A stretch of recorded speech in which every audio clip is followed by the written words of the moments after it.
everyone. This is the team at Spotify. We're so excited to be with the LAMC virtually for our second year.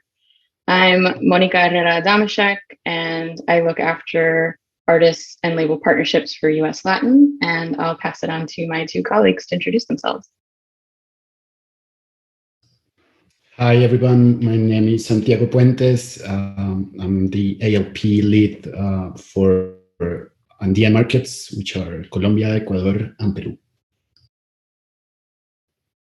Hi, everyone. My name is Belle. I'm on Spotify's Music International team, and I focus on the Latin regions across Latin America, the US, and Southern Europe. And I'm the Global Program Manager for Equal, a program that we'll introduce to you today. Amazing. So I'll just go ahead and share my screen so you have some content to share. And here we are. So again, thank you so much for tuning in to us today. Just wanted to quickly go through the content that we will cover off in this time. The focus of this session is really about how your music can travel the world on Spotify. So first and foremost, we wanted to share a view of where we are today in the world as a platform, and then just a few examples of how any artist's music can reach audiences around the world. So first, we'll share one example of how this works when it comes to playlists, in particular, what we like to call our genre-less playlists. And then we'll share the latest information about two global programs that we also activate very deeply at a local level to support and engage artists across our many markets around the world. So we'll start with our emerging artist program, Radar or Radar. And naturally, the section of the presentation will be in Spanglish. And then we will also cover our Equal program, which is more recently announced, that celebrates and amplifies the voices of women artists and creators. So we'll get into it here. So this is a look at where we are in the world today. At Spotify, we are always looking at new opportunities to bring new listeners and audiences onto our platform. And very recently, we launched Spotify in more than 80 new markets and more than 36 new languages, which brings us to a grand total of 178 countries around the world. And this only makes it easier than ever to reach a global audience and develop your fans, no matter where they live. Together, these markets and the newly launched ones represent more than 1 billion people, with nearly half of them already using the internet across Asia, Africa, the Caribbean, Europe, and Latin America. And you'll see listeners from these new countries, if you are in Spotify for Artists, reflected in your audience insights dashboard there. At Spotify, there's a playlist for everything and everyone, and there are thousands of them. Hopefully, some of you are familiar with them.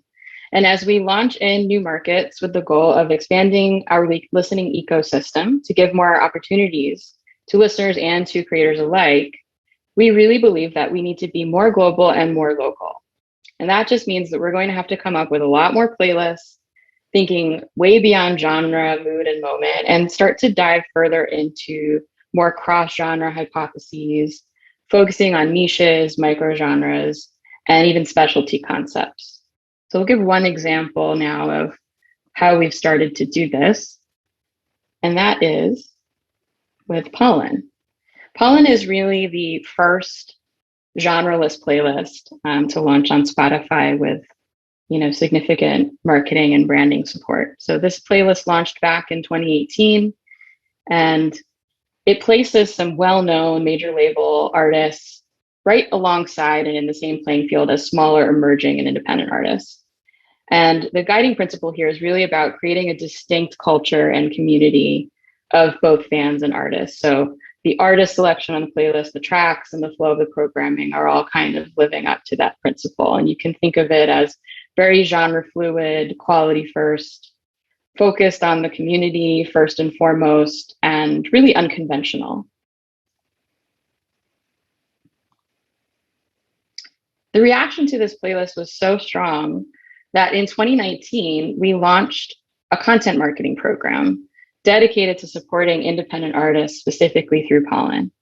What the goal was here was really to introduce fans to artists that they might not already know, giving them a tour of their personal creative spaces. And this series really allows consumers to learn more about these artists, ultimately fostering deeper fan engagement, consumption, and downstream discovery.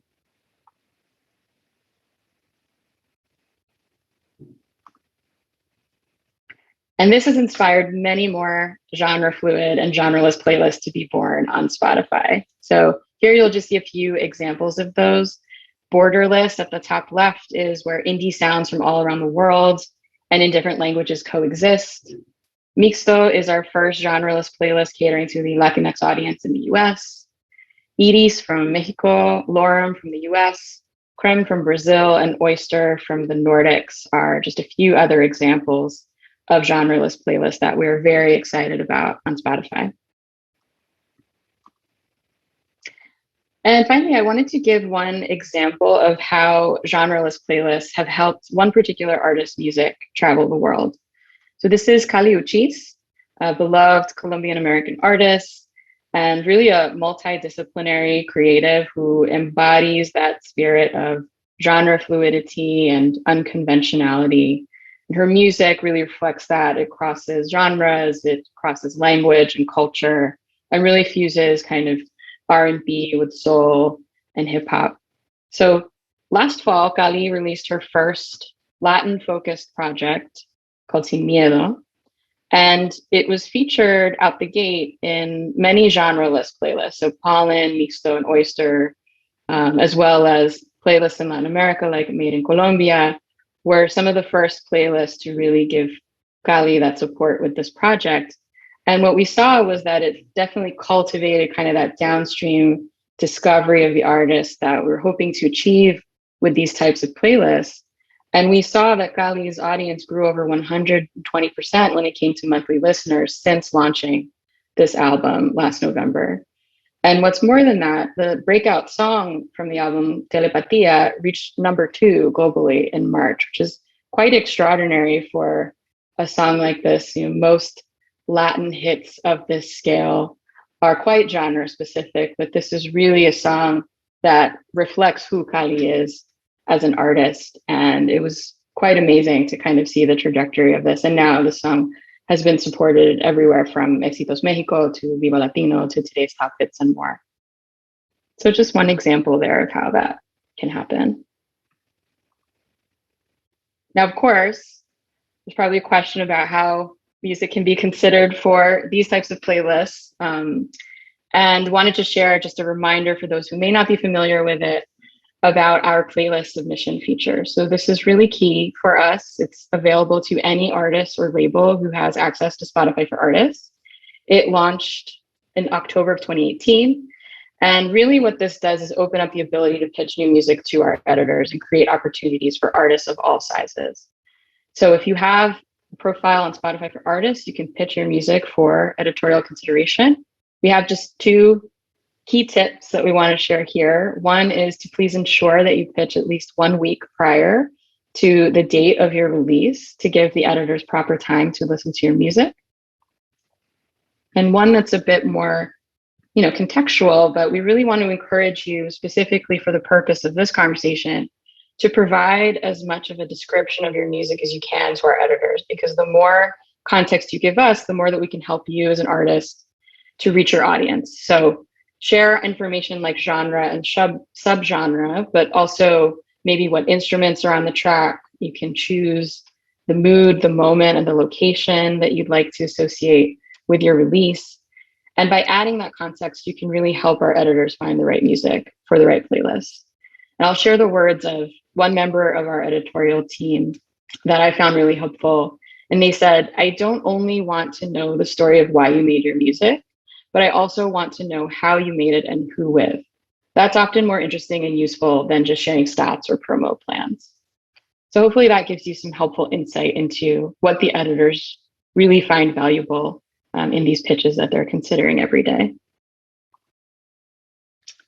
And with that, I'll transition into the first of the global programs that we wanted to share more information about. This is Radar or Radar. It's our Global Emerging Artists Program that is only getting bigger. It launched just last year. And since launch, we've elevated 175 up and coming artists from around the world. And really what this does is give artists editorial and marketing support at a crucial moment in their career. And this year, we plan to shine a spotlight on even more up-and-comers and support their growth both locally and globally. And the example here is Yvonne Galaz. She's an independent regional Mexican artist who was featured in Radar US Latin throughout the month of March. Very excited to say that since this show of support, her monthly listeners have grown from over 60K to over 230K. And this has really helped surface her not only to, her developing core fan base in the US, but also Mexico and other markets as well. And with that, I will pass it over to my colleague Santi to share more about Radar in Latinoamérica. Gracias, Mon. Bueno, si bien una de las acciones más potentes y visibles en Spotify en el marco de entender cómo viaja la música latina alrededor del mundo es el playlisting, como recién nos compartió Mon, no es lo único que hacemos. Esto es solo una parte del rompecabezas de cómo podemos visibilizar la música que viene de nuestras tierras hacia el mundo. RAR como programa global es un ejemplo de ello. Es nuestro compromiso con los artistas emergentes, es la forma en la que entablamos alianzas a mediano y largo plazo que van más allá de la vida de una canción en una lista editorial. ¿Cómo funciona Radar en Latinoamérica? Somos 5 programas hermanos en cada una de las subregiones del continente. Radar México, Radar Brasil, Radar Centro Caribe y América, Radar Andes, que contempla Colombia, Ecuador y Perú, y Radar Cono Sur, que es Argentina, Uruguay y Chile primordialmente. ¿Por qué somos 5 programas en uno? Principalmente porque compartimos los idiomas. Hablamos en español, hablamos en portugués y hablamos en inglés. Porque compartimos idiosincrasia y elementos culturales que nos permiten ser más efectivos a la hora de conectar a los artistas y sus audiencias, y porque nos permite ser más contundentes también a la hora de cruzar fronteras. Nuestra metodología de artista del mes para cada programa nos ha permitido trabajar directamente con más de 50 artistas latinoamericanos e indirectamente con cientos de ellos, ya que cada playlist se actualiza regularmente para mostrar más artistas que prenden ciertos bombillos de consumo en cada uno de sus países. Uno de nuestros objetivos más importantes para el 2021 en el marco de Radar es estimular la exportación de la música de los artistas que vienen de Latinoamérica. ¿Cómo logramos esto? Como lo mencionó Mon, con playlisting que va desde lo local hacia lo regional y a un entorno global y que además es transversal. No solo utilizamos las playlists propias del programa Radar, sino utilizamos bien sean playlists de género o playlists agnósticas al género como las que acabamos de ver. Utilizamos también un marketing que hable local y que también se pueda conectar con la marca Radar en cualquier planeta. Y sobre todo utilizamos y hacemos una gestión interna constante sobre los artistas Radar alrededor del mundo. Siguiente slide, por favor.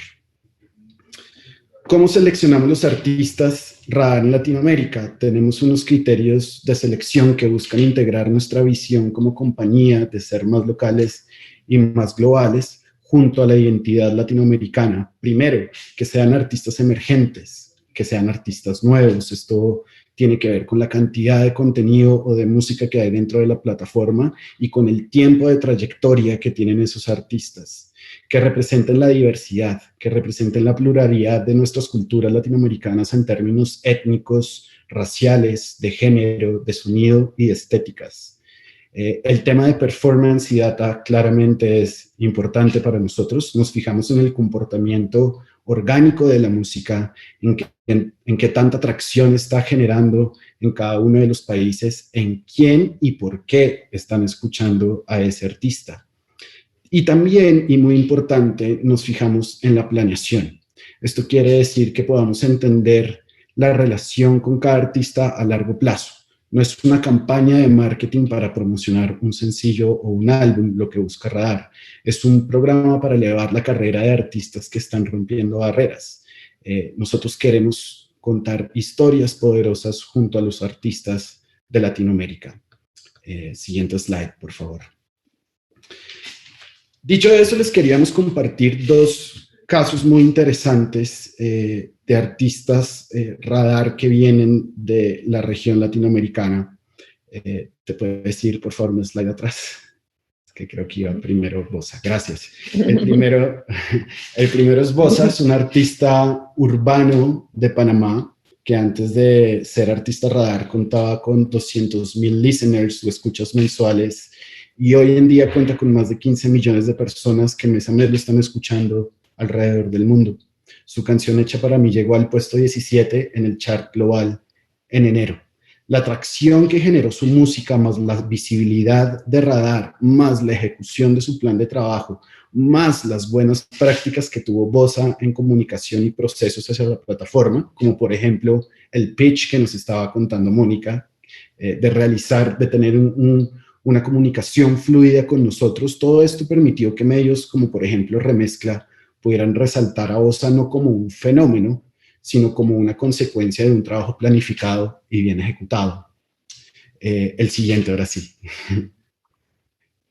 Y LAMC, un artista de Bogotá, Colombia, y además primera artista radar de Andes. Antes de radar, ella contaba o tenía el 26% del consumo de toda su música sucedía en Colombia. Hoy en día solo el 15% del consumo de su música sucede en Colombia. Ella para nosotros significó un reto muy interesante, ya que se alejaba de los géneros convencionales o más populares en el universo de la música latina. Ella Minus hace música electrónica, y al mismo tiempo esto derivó en que su música naturalmente encontrara nuevas rutas de playlisting, como las listas agnósticas de género, por ejemplo, Off Pop y otras que tienen impacto global.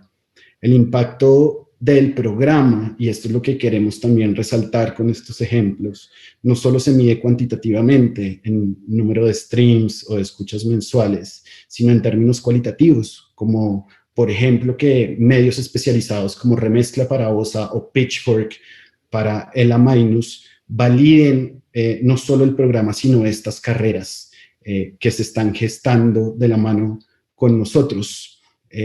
Y también, por ejemplo, la atención que despiertan algunos de estos artistas en la industria en general. LAMC, otro fenómeno interesante durante el marco de radar, es que firmó con Domino Records, que también digamos que fue algo muy positivo para ella.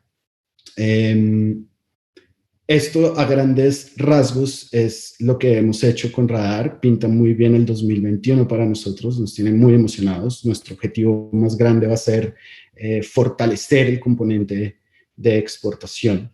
Y con esto le doy la palabra a mi querida colega Bel, quien nos va a hablar de otro programa global. Chao. Gracias, Santi. Hi again. As mentioned, I'm here to introduce you to our newly launched Equal, which is our commitment to women creators across the globe. This is a project that I have spearheaded from music with support from editorial and partnerships team members from each and every single one of our markets, making this a truly global effort from our team. Spotify is committed to using our platform and influence to support women creators of all experiences and celebrate their contributions. What we want here is to shine a spotlight on women artists, including Latin artists, of course, locally, regionally, and internationally, through global partnerships, activations, new content experiences, and on and off platform support. Very much like Radar, we know that uniting our efforts globally and connecting artists beyond borders creates more opportunities. That's why on International Women's Day, we launched Equal, our global effort supporting women for that date and past the month of March. Next slide, please. So why have we launched Equal? We know that sadly, the music industry is not an equitable space. According to the Annenberg Inclusion Initiative that Spotify finances each year, only 1 in 5 artists in the charts are women, and only about 12% of songwriters and 2% of producers identify as women. We also know that equity in music, of course, is a complex issue, and that the gender inequity conversation is a societal one that goes beyond music. But we want to do our part. And we know that when we give more power to creators, more people listen, more opportunities are created, and the music hopefully can shape the future. Next slide, please. So what is Equal? Equal is our way to take our support to women artists to the next level. The first phase of our commitment launched on International Women's Day. In March, we launched our Equal Hub, that is the space on Spotify hosting all of our content created by women. The hub is live in all of our 178 markets all year round. We hosted Women, that is our first 24-hour stream of women voices, including episodes from artists like Paloma Mami and Celeste. We created new playlists with partners such as She's in Music, Sound Girls, Glad, and Women in Music. Beyond the hub, we took over the playlist covers of more than 300 playlists around the world, from today's top hits to Mansión Reggaeton, to celebrate women all around the world making waves. To mark this date, we also ran an International Women's Day campaign, asking users to flex their power to listen to more women, raising awareness around the fact that listening is an action and we all have the power to contribute to the change. We supported the campaign on platform, on socials, and with out-of-home placements across the world, from the US to Poland and Australia. Next slide, please. To expand the commitment beyond our platform, we have created Equal Board, supporting various nonprofits organizations from around the world focusing on women in music. We kicked off this board with one-time donations and will support the organizations with quarterly meetings to discuss tangible ways to make the audio industry more equitable. Next slide, please. As mentioned, we're working hard to drive change both on and off our platform and to extend the commitment well beyond the month of March. So at the end of April, we launched the next step in our commitment to equity for women in music with our global music program that, very much like Radar, focuses on elevating local talent to a global level, but in this case, focusing on the needs of women in music. We believe that a step towards an equitable future of opportunities for all is giving more resources to women of all experiences, to anyone who identifies as a woman making music, so that their voices can be heard and more people can be inspired by them. Next slide, please. To build our global music program, we've gathered our expertise and built on our experience programs as Minas in Brazil, an Equalizer in Sweden, and we have adapted the best of Radar to bring our efforts in supporting women around the world to the next level. The program is a monthly evergreen commitment to supporting women with sister programs in 35 markets. Next slide, please. Here you can see the full list of countries participating in the Equal program, spanning over 50 countries, from Japan to Argentina and the US, from Malaysia to the UK. Next slide. What Equal does is that it leverages the power of Spotify, both on platform and in culture, increasing representation of women with a mixture of our best-in-class editorial and marketing abilities. We have created a new set of 35 Equal playlists featuring local talent. And on top of that, we're collaborating globally on the Equal Global playlist as the ultimate experience, amplifying the Equal class each month beyond borders. We'll also support all of these artists with marketing campaigns that give women more space off platform and provide fans with the opportunity to be reminded that with their listening, they can also take action. Like we do with Radar, each month, a new class of Equal artists will be celebrated and supported by our local and global teams within the Equal ecosystem that we have created and beyond in our platform. Next slide, please. It's important to say that we know that being a woman in music varies from country to country and in different cultures, and each market will identify different artists to feature according to their local criteria to honor these nuances. We're constantly working with artists and their teams, and we'll be reaching out proactively for artists to be involved in the Equal program. of course, we welcome our partners and you to join in the mission of contributing to a more equitable audio space and actively participate with giving more opportunities to more women. And we can't do it alone, but we hope that we can do it together. Thank you for listening. I'll pass over the mic to Monica now. Thank you so much, Belle, and thank you, Santi. Hope everyone found that informative. And to close, we just wanted to share a couple of ways that you can stay connected with us. First, if you haven't, please do claim your profile at artist.spotify.com. It's definitely the way to get a look at your audience insights around the world and also to submit your music for editorial consideration. And you can check out the Spotify for Artists blog or sign up for our newsletter or follow us on socials to get recurring updates on everything that we're working on. And with that, I will stop sharing my screen so that we can all say goodbye. But thank you so much for listening again, and we hope to see you in person next year, if not virtually for sure. Gracias.